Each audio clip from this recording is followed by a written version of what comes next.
First of all, let me just say, you will not be reproached because of your faith if you ain't displaying your belief. If you ain't living it. If people can't see that you're any different than them, you don't know nothing about this passage. But if you're living for God, you know exactly what I'm talking about. And you're living for the Lord, and they notice your language is different than ours. Your behavior is different than ours. Your places of hangouts different than ours. And see, you know what people don't like? You know why people reproach a Christian? You know what they don't like? Christianity, it gives us a conscience, a spiritual conscience. When we live our life without speaking a word, and people see a godly character, you don't have to say a word, and they see your godly character. It raises a conscience of Christianity in a lost person's life. Why is there things such as atheists and agnostics and evolutionists? Why? Because they're trying to bury that conscience that there is a God. Don't tell me there's a God. I don't want to know it. Why? So that I can live my own life, be my own God, do what I want to do. That's what they say. And so I'm an atheist, they would say. Don't even talk to me. I'm an atheist. I'm an agnostic. I don't know if you can know if there's a God or not, you know. I'm an evolutionist. It all just popped into existence. Some kind of little prebiotic life just slid right out of that old slime. They say that so that they can disqualify that there is a God. And disqualifying that there is a God, what are they doing? They're soothing their conscience.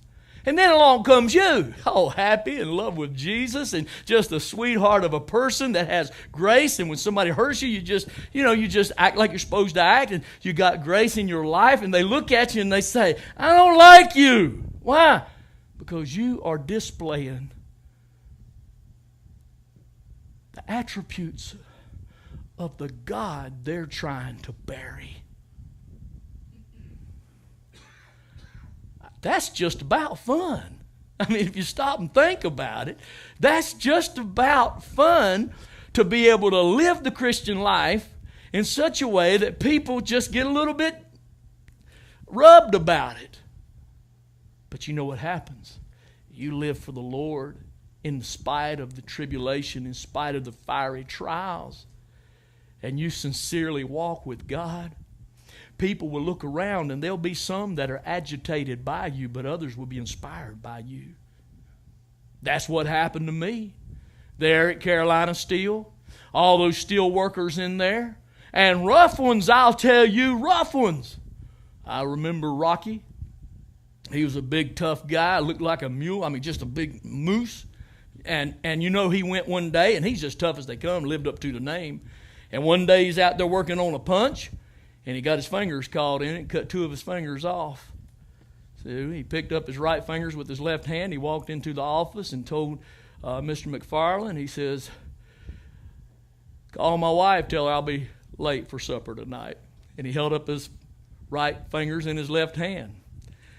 And he's just a tough old codger. And then there was, I could name others, I wouldn't, but there's other ones that I can name that they lived an ungodly life. I mean, they wasn't just tough, they were mean. And I remember that old boy, he had to grab hold of the hook of the crane, and they'd send him across over the beams as he is hanging on, and the crane driver driving, him cussing God, and it's thundering and lightning outside. And I remember saying, God, and he'd be cussing God, strike me if there's a God. And I say, strike him, God, strike him. But God wouldn't do it. I said, I'd fry him like a piece of bacon, I would.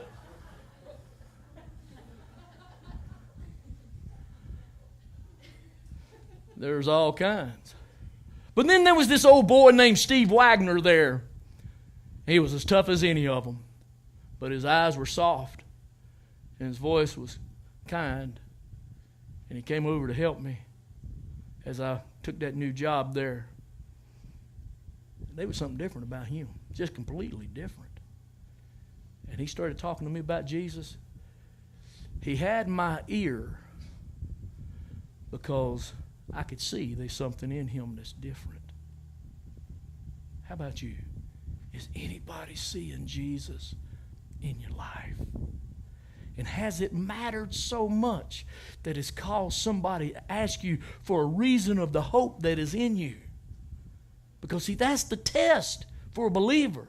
if you can live your life day after day mingling with people and nobody asks you, why do you believe? Nobody asks you, how can you take this so easily? You need to stop and think about, am I living for Jesus Christ? Am I?